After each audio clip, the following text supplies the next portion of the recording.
વરસાદ આવતો હોય ને ખાવાની મજા જ પડી જાય એવા આજે આપણે બનાવીશું આલુ પરોઠા અને એકદમ ઝટપટ બનાવીશું અને એકદમ પરફેક્ટ માપ સાથે અને નાની મોટી ટીપ સાથે તમને હું શીખડાવીશ કે બિલકુલ તમારા આલુ પરોઠા નહીં ફાટે। જો તમે પહેલી વાર બનાવતા હશો તો પણ તમારા આલુ પરોઠા બિલકુલ નહીં ફાટે। એ રીતે આપણે આલુ પરોઠા બનાવીશું। તો અહીંયા મેં બટેકાને બાફી લીધા છે અને આપણે ઓછું પાણી નાખીને બાફ્યા છે એટલે એકદમ પાણી નથી। જો વધારે પાણી નાખીને આપણે બટેકા બાફીએ તો એકદમ બટેકા આપણા પાણી થઈ જાય અને આપણે જ્યારે આલુ પરોઠા બનાવીએ ત્યારે પરોઠા ફાટી જાય। તો એ વાતનું ધ્યાન રાખવાનું છે। તો આપણે બટેકાને જો બને તો તમે સ્ટીમ પણ કરી શકો છો। મેં અહીંયા કુકરમાં જ બાફ્યા છે પણ થોડું પાણી નાખીને બાફ્યા છે એટલે બિલકુલ વધારે પાણી નથી આમાં। આલુ પરોઠામાં આપણે મસાલો અને લોટ બાંધવાની જ મેન ખાસિયત છે, બીજું કશું જ નથી।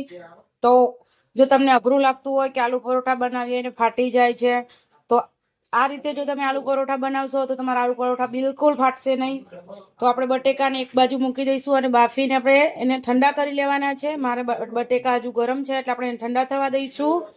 અને અહીંયા આપણે મસાલામાં ત્રણ મીડિયમ સાઈઝની ડુંગળીને ઝીણી કટ કરી લીધી છે અને 2 થી 3 મરચાં લીધા છે। મરચાં મોરા હતા એટલે મેં 3 લીધા છે। તમારે તીખા હોય તો એક જ લેવાનું। અને 1 ઇંચ આદુનો ટુકડો લીધો છે, એ પણ આપણે આમાં ઝીણું ચોપ કરી લીધું છે। તો તમારે ઝીણું કટ કરવું હોય તો પણ તમે કરી શકો છો, પણ તમારી પાસે જો ચોપર હોય તો આ રીતે ચોપરમાં ચોપ કરી લેવાનું એટલે એકદમ ઝીણું થઈ જાય। તો ચાલો સૌ પહેલા આપણે લોટ બાંધી લઈશું જ્યાં સુધી આપણા બટેકા ઠંડા થાય ત્યાં સુધી।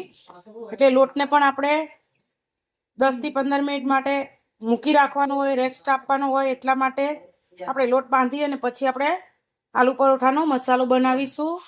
તો ઢાંકી અને આપણે એક બાજુ મૂકી દઈશું। આલુ પરોઠાનો લોટ બાંધવા માટે અહીંયા આપણે ઘઉંનો લોટ લઈ લીધો છે, ઝીણો જે રોટલીનો આવે એ જ। હવે આપણે એમાં અડધી વાટકી મેંદાનો લોટ નાખીશું। મેંદાનો લોટ નાખવાથી આપણા આલુ પરોઠા ફાટતા નથી અને બહુ ટેસ્ટી એવા બને છે। હવે આપણે થોડો એવો અજમો નાખીશું, 1 ચમચી જેટલો। અજમો પચવામાં બટેકા ભારે હોય છે એટલે આપણે અજમો નાખીએ તો આપણને આલુ પરોઠા પચવામાં હળવા રહે। સ્વાદ પ્રમાણે આપણે મીઠું નાખીશું। અહીંયા આપણે તેલ નાખીશું। અહીંયા 1.5 પાવડું તેલ નાખું છું। તમારે જો ઘી નાખવું હોય તો તમે ઘી પણ નાખી શકો છો। હવે આપણે થોડું પાણી નાખતા જઈને આપણે લોટ બાંધીશું। આપણે આનો એકદમ ઢીલો લોટ બાંધવાનો છે, બિલકુલ કઠણ નથી બાંધવાનો। ઘણીવાર શું થતું હોય કે આપણે કઠણ લોટ બાંધી દઈએ કે આપણા આલુ પરોઠા ફાટે નહીં, પણ મેન આપણી એ જ ભૂલ હોય છે કે આપણે કઠણ લોટ બાંધીએ છીએ। આલુ પરોઠામાં હંમેશા લોટ એકદમ ઢીલો હોવો જોઈએ, તો તમારા આલુ પરોઠા બિલકુલ નહીં ફાટે। તમારે બિલકુલ લોટ બાંધવામાં ભૂલ ના થાય એટલે હું વિડીયો સ્કીપ પણ નથી કરતી અને બાંધીને બતાવું છું કે થોડું પાણી નાખતા જઈને આપણે લોટ બાંધવાનો છે। લોટ કઠણ બિલકુલ ના થવો જોઈએ। તમે જોઈ શકો છો કે હું થોડું પાણી નાખીને લોટ બાંધું છું, એક સાથે આપણે નહીં પાણી નાખી દેવાનું। ઘણીવાર આપણાને આલુ પરોઠા બનાવવાનું તો મન થાય પણ આલુ પરોઠા ફાટી જાય એટલે આપણો આખો મૂડ મરી જતો હોય કે બનાવવા જ નથી એવું થઈ જાય। પણ જો તમે આ રીતે બનાવશો તો તમારા આલુ પરોઠા બિલકુલ નહીં ફાટે, એની મારી ગેરંટી છે। પણ તમે સ્ટેપ બાય સ્ટેપ જોજો અને આખો વિડીયો સ્કીપ કર્યા વગર જોશો તો તમારે બિલકુલ એકદમ બહાર મળે એવા જ આલુ પરોઠા તમારા હોટેલ જેવા બનીને તૈયાર થશે। અને જો એક વખત તમારે આ રીતે તમે બનાવી લીધા તો તમે બહારથી આલુ પરોઠા ક્યારેય નહીં ખાવા જાઓ, ઘરે જ બનાવશો। અને પનીર પરોઠા કઈ રીતે બનાવવા એની રેસીપી તમારે જોતી હોય તો મારી ચેનલ આરબી ઠાકોર કુકિંગ ઉપર છે, તમે જઈને જોઈ શકો છો। તમે જોઈ શકો છો આપણે કેટલો ઢીલો લોટ બાંધ્યો છે। આ જ રીતનો આપણે ઢીલો લોટ બાંધવાનો છે। તમે જોઈ શકો છો કેટલો ઢીલો છે। હવે આપણે આને ઢાંકી અને મૂકી દઈશું 10 થી 15 મિનિટ માટે। એટલે એકદમ આપણો લોટ જ્યાં સુધી 10 મિનિટ લગી સેટ થાય ત્યાં સુધી આપણે બટેકાને ખમણી લઈશું। તો બટેકા આપણા એકદમ સરસ ઠરી ગયા છે। હવે આપણે બટેકાને આ રીતે ખમણી લેવાના છે। આ રીતે ખમણીને બનાવીએ તો મોટા ટુકડા ના રહે અને આપણું બટેકું પરોઠામાં ફાટે નહીં। તો હંમેશા આ રીતે ખમણીને લેવાના બટેકાને। તમે જોઈ શકો છો તો બધા બટેકાને આપણે આ રીતે ખમણી લેવાના છે।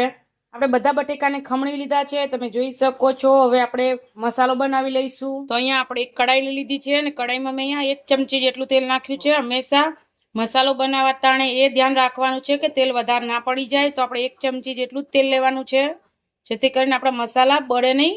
ઘણી જગ્યાએ મસાલો ડાયરેક્ટ નાખીને બનાવતા હોય છે, પણ આપણે આજે થોડોક તેલમાં સાતળી અને બનાવશું, જેથી કરીને મસાલાની કચાશ જતી રહે અને બહુ પાણી પણ આપણા પરોઠાની અંદર છૂટે નહીં, એટલે આપણા પરોઠા ફાટે નહીં. તો આપણું તેલ ગરમ થઈ ગયું છે અને હવે આપણે એમાં જે ડુંગળી અને મરચાં ચોપ કરીને રાખ્યું હતું એ આપણે નાખી દઈશું.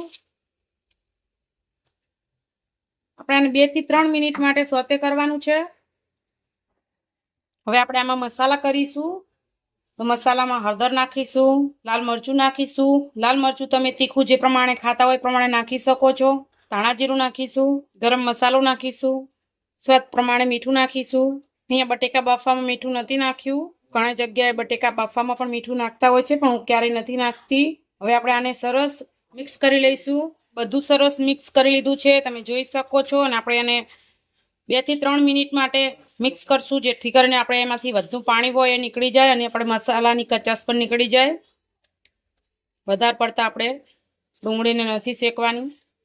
તમે જોઈ શકો છો કે 2 થી 3 મિનિટની અંદર એકદમ સરસ આપણો મસાલો કોરો થઈ ગયો છે, તમે જોઈ શકો છો. હવે આપણે જે બટેકા ખમણીને રાખ્યા છે એ બટેકા આપણે આમાં મિક્સ કરી લઈશું. તો આપણે બટેકા નાખી દીધા છે કડાઈની અંદર ને એકદમ સરસ આપણે બધું મિક્સ કરી લેવાનું છે. આપણે બધો મસાલો સરસ મિક્સ કરી લીધો છે. હવે આપણે એમાં લીલા ધાણા નાખીશું, ફરીથી મિક્સ કરશું. આપણે તમે જોઈ શકો છો કે આપણો મસાલો કેટલો એકદમ સ્મૂથ બન્યો છે, બિલકુલ અંદર લમ્સ નથી. એટલે હંમેશા આપણે જો બટેકા ખમણીને મસાલો બનાવીએ તો બિલકુલ આપણો મસાલો એકદમ કણીઓ વાળો ના બને ને આ રીતનો સ્મૂથ બને. અને આ રીતનો બને એટલે આપણા પરોઠા ફાટે પણ નહીં. તો આપણો મસાલો પરફેક્ટ છે. હવે આપણે આપણો લોટ જોઈ લઈએ.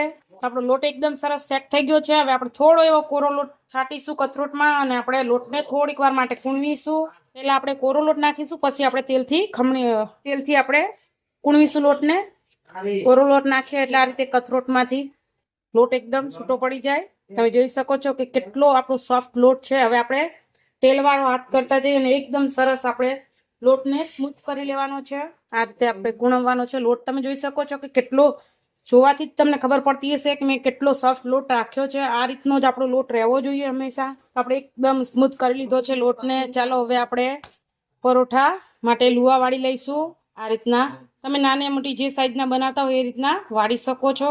તો આપણે બધા લુવા વાળી લીધા છે. જે રીતે આપણે ઘઉંના લોટના લુવા વાળ્યા એ જ રીતે આપણે જે બટેકાનો માવો બનાવીને રાખ્યો છે એના પણ આપણે લુવા વાળી લઈશું. લુવા વાળવાનો ફાયદો એ થાય કે આપણે દરેક આલુ પરોઠો એક સરખા માપનો બને. આ રીતે તમે જોઈ શકો છો. આપણે બધા લુવા વાળી લીધા છે મસાલાના પણ. તો ચાલો હવે મેન વસ્તુ બધાને અઘરી લાગે, આલુ પરોઠો આપણે વણી લઈશું. વણવા માટે આપણે અહીંયા પાટલો લઈ લીધો છે અને પાટલા ઉપર થોડો એવો આપણે કોરો લોટ નાખીશું અને એક આપણે લોટનો લુવો લઈ લઈશું. આપણે એને થોડોક આ રીતે ઉપરથી નીચેથી જાડું રાખવાનું છે અને ઉપરથી આપણે થોડુંક આ રીતે ઉપર ઉપાડવાનું છે. બટેકાનું બનાવીને રાખ્યું છે એ નાખીશું અને આ રીતે આપણે, તમે જોઈ શકો છો કે લોટ આપણો કેટલો સ્મૂથ છે. આમ ખેંચીએ તો પણ ઉપર આવે છે. આ રીતે આપણે ખેંચવાનો છે. મસાલો સાથે ના આવવો જોઈએ, નહીતર આપણો પરાઠો ચીપકશે નહીં. તમે જોઈ શકો છો કે હું કઈ રીતે કરું છું. આ જ રીતે કરવાનું છે. ને હવે આપણે આને બંધ કરી લેવાનું છે. આ રીતે તમે જોઈ શકો છો કેટલી સરસ રીતે બંધ થઈ જાય છે.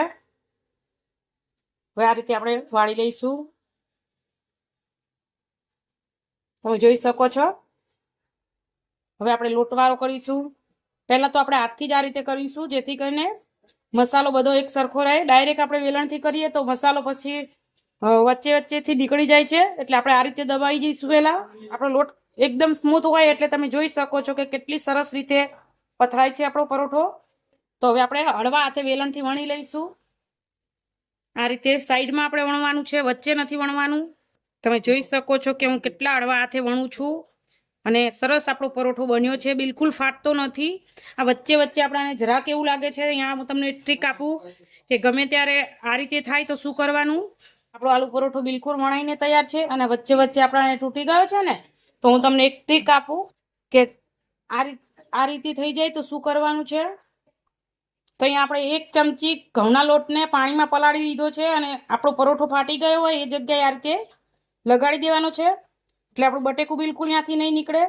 જોઈ શકો છો, એકદમ બહુ જાડું નહીં રાખવાનું, પાતળું રાખવાનું, તો પરફેક્ટ આપણો આલુ પરોઠો બિલકુલ ફાટશે પણ નહીં. અને જો ફાટ્યો હોય તો આ રીતે કરી દેવાનું છે. તો ચાલો હવે આપણે શેકી લઈએ આપણા પરોઠાને. ગેસ ઉપર આપણે લોઢી ગરમ થવા માટે મૂકી દીધી છે. હવે આપણે પરોઠાને નાખીશું એના પર. તો આપણે પરોઠાને લોઢી પર નાખી દીધો છે, અને આપણે જે સાઈડ લોટ લગાવ્યો હોય એ સાઈડથી નહીં નાખવાનું, નીચેની સાઈડથી આપણે નાખવાનું છે. એક સાઈડથી સરસ શેકાવા દઈશું આપણે. એક સાઈડથી આપણો પરોઠો ચડી ગયો છે, આપણે ફેરવી લઈશું. આપણે અત્યારે તેલ નથી નાખવાનું, થોડો થોડો ચડી જાય પછી તેલ નાખીશું, એટલે એકદમ આપણો પરોઠો ક્રિસ્પી બનશે. ડાયરેક્ટ આપણે તેલ નાખી દઈએ તો એટલો બધો ક્રિસ્પી નથી બનતો. તમે જોઈ શકો છો કે હજુ તો આપણે એક જ સાઈડ ફેરવ્યો છે, તો પણ આપણો આલુ પરોઠો કેટલો ફૂલેલો ફૂલેલો બન્યો છે. જો મેં કીધું એ રીતે તમે સ્ટેપ બાય સ્ટેપ બનાવશો તો તમારો પણ આલુ પરોઠો આ રીતે બનશે. તો હવે આપણે થોડું થોડું તેલ નાખી દઈશું સાઈડમાં. હું અહીંયા તેલમાં બનાવું છું, તમારે જો ઘીમાં બનાવવું હોય તો તમે ઘીમાં પણ બનાવી શકો છો. આ રીતે નીચે તાવી તો ફેરવશું એટલે સરસ રીતે આખામાં તેલ જતું રહે. તમે જોઈ શકો છો કેટલો સરસ કલર આવ્યો છે. આપણે અલટાવી પલટાવીને શેકી લીધો છે આપણા આલુ પરોઠાને. તમે જોઈ શકો છો કે ક્યાંયથી ફાટ્યો નથી, અને જે આપણે ફાટ્યો હતો એને કઈ રીતે આપણે સરખો કર્યો એ પણ તમે જોયું. તો આટલી ટ્રીક તમને ખબર હતી કે નહીં મને કોમેન્ટ કરીને કહેજો, અને ન ખબર હોય તો આ ટ્રીક જરૂરથી અપનાવજો, એટલે તમારા આલુ પરોઠા બહુ જ મસ્ત એવા બનશે. તો ચાલો હવે આપણે આલુ પરોઠાને ઉતારી લઈએ. તમે જોઈ શકો છો કે કેટલા સરસ બન્યા છે. જો સ્ટેપ બાય સ્ટેપ તમે મેં કીધું એ રીતે આલુ પરોઠા બનાવશો તો તમારા પણ બધા આલુ પરોઠા આ રીતે ફૂલેલા ફૂલેલા બનશે. તમે જોઈ શકો છો કે કેટલા મસ્ત બન્યા છે. પણ વિડીયો સ્કીપ કર્યા વગર જોશો તો જ આ રીતે બનશે. આપણે બધા પરોઠા શેકી લીધા છે, અને આપણા એકદમ ટેસ્ટી એવા આલુ પરોઠા બનીને તૈયાર છે. તો તમે સ્ટેપ બાય સ્ટેપ બનાવશો તો તમારે પણ આવા જ આલુ પરોઠા બનશે. અને તમે જોઈ શકો છો કે કેટલો સરસ અંદર મસાલો પણ ભરાણો છે. હું તમને બતાવું તો તમે જોઈ શકો છો કે એકદમ ફૂલેલા ફૂલેલા, અને આ રીતે એકદમ ફૂલ મસાલા સાથે આપણે આલુ પરોઠા બનાવ્યા છે. તો પણ એકદમ આપણા આલુ પરોઠા બિલકુલ ફાટ્યા નથી. તો તમે પણ જો step by step aloo paratha મેં કીધું એ રીતે બનાવશો તો તમારા પણ આલુ પરોઠા આ રીતે જ બનશે, એકદમ હોટલ જેવા. તો તમને મારી આ રેસીપી કેવી લાગી મને જરૂરથી કહેજો. અને જો તમને મારી આ રેસીપી ગમી હોય તો લાઇક, શેર અને સબસ્ક્રાઈબ કરવાનું ભૂલતા નહીં. આવજો ને જય શ્રી કૃષ્ણ.